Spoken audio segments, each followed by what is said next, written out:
Hi, my name is Karen and this is Alki and the two of us have same hobby. Can you guess our outfit today? Yes, we are wearing basketball jersey. And today we want to talk to you about how basketball matters in our lives. But wait, Karen, before we start, I want to share a story with you guys about how I become a basketball athlete and how I knew basketball. Yeah, sure. Go ahead, Alki.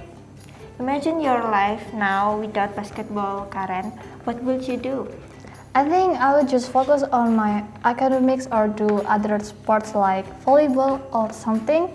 But since I really love basketball, I never imagined life without basketball. Same here. At first, I knew basketball from extracurricular in my school.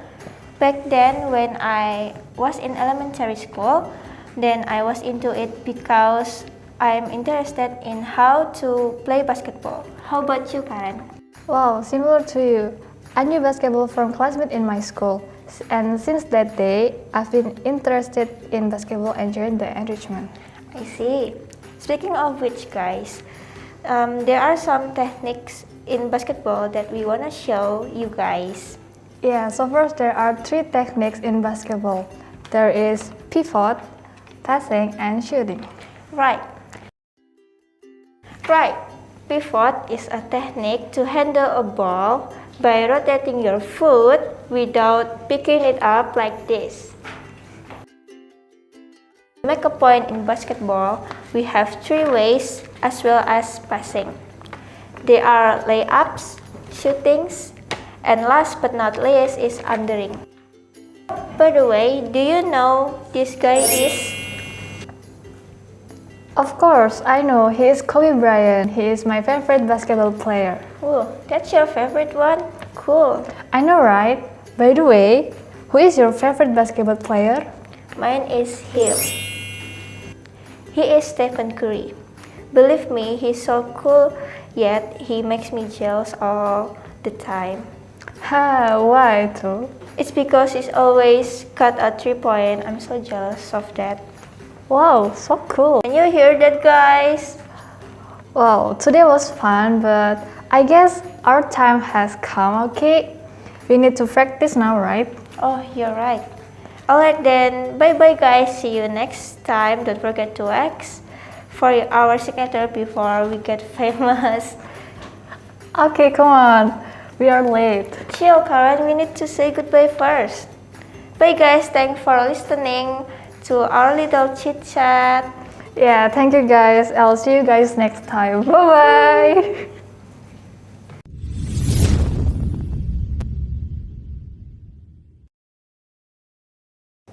Hi. Oh, hi. What are you doing? I'm just tweaking and playing with my bow. Oh, you play archery?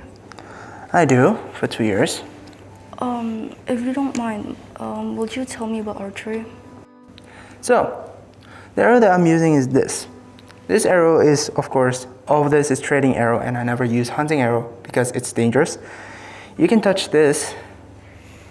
So, do you feel the difference between the last arrow and this arrow? Yeah, kind of. This one looks much more easier to use somehow, and that one looks pretty complicated.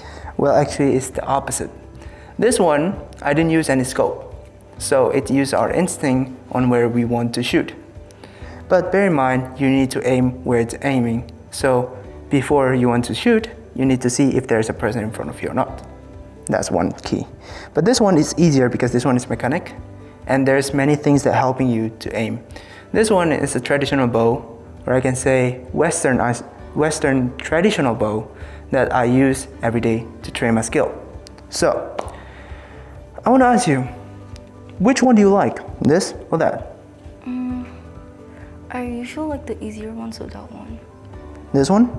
Well, this bow usually was set up for personal use, so we cannot share this. But if this is easy to share. Well, before you continue, do you know what's this? Is it like a place for placing your arrow? Yes. Can you please place the arrow inside this one of 3? There you go. So this one will attach to your wrist. and there's a trigger place for here, so you don't need to carry around in your hand or touch in your hand or in your pocket. That's all I can say. Oh yeah, before I forgot, this is stabilizer. A stabilizer is stabilize your shooting. The heavier it is, the stable you are. It depends on the body of the bow and what you want. Do you still have any more questions? If you don't mind, will you teach me how to use archery and stuff? Oh yeah, sure. Alright, let's go. Okay, see you later then. Bye. Okay.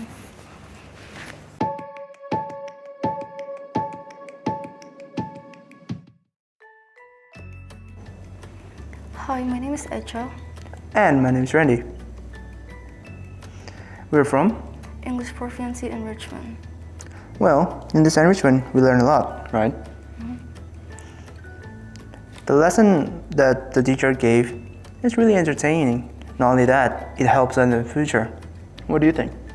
I think it helps how to speak English more, so it really helps. Yeah. Oh yeah, and one more thing. The teacher is awesome, you know. They teach us with many interesting many ways to discover, well, our weakness, our advantage, and everything. So don't forget to join this enrichment, guys. What do you think? Do you have anything to add? No. Yeah, that's all. Bye, guys.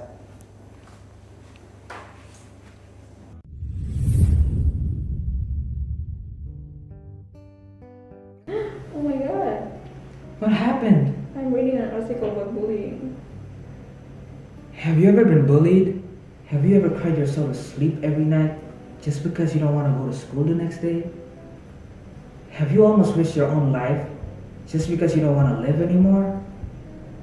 From the various encounters that I had tuned in and experienced to, being bullied by the people around you truly changes one's way of life and discernment throughout everyday life. Bullying is undesirable. Forceful conduct among school mature youngsters that includes a genuine or sour power unevenness. The vast majority don't understand how difficult this is. Bullying is so common in our lives that we don't even realize that it's happening when it does. We trust it to be something typical, ordinary thing, when it's most certainly not. Off by a long shot. Every time it occurs, grown-ups say, "They're kids, they'll get over it." And it assembles character and makes them more grounded. They ought to have the option to manage it themselves. When it truly splits us and tears us up little by little. For what reason should individuals surrender to menaces? For what reason do we need to allow them to hurt and disturb us genuinely and inwardly? Is it since we're extraordinary? Since we're not ordinary? What makes us unique in relation to most of them? According to recent studies, 20% of kids have been bullied. 15% of students report not showing up for school out of fear of being bullied. Over 10% of these kids believe the only way to get away from the harassment is to change schools where they can start over again. But why should these kids be the ones changing when bullies? Why should these kids be the ones changing when bullies roam free all over the place? Telling someone that they are fat doesn't make you any skinnier. Telling someone they are stupid doesn't make you smarter. And telling someone to die definitely doesn't make you better than them. It requires 1 second to express these things, yet a lifetime for somebody to get over it. So please, we're begging you, be cautious with the words you say to another person. What we believe is interesting or cool could wind up being incapably destructive. We hope people who have been considered bullies are hearing this and realize how much pain you've inflicted on people around you. And to the people who have been victims and have fallen into a deep depression, you can get through it. Slowly and carefully. We promise things will get better. Don't hesitate in standing up for yourself and what you believe in. We can help our generation get better and show the world to be thoughtful to one another and regard one another or what their identity is. The end of bullying starts with you.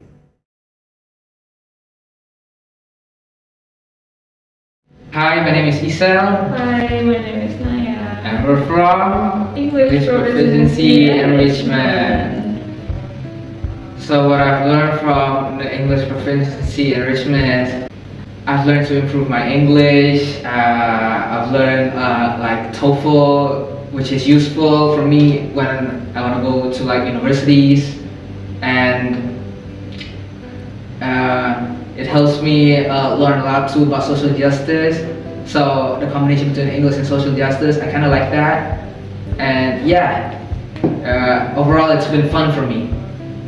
Which is useful for my future. And yeah. And from what we've said, I recommend you to join the English Proficiency Enrichment. Let's go!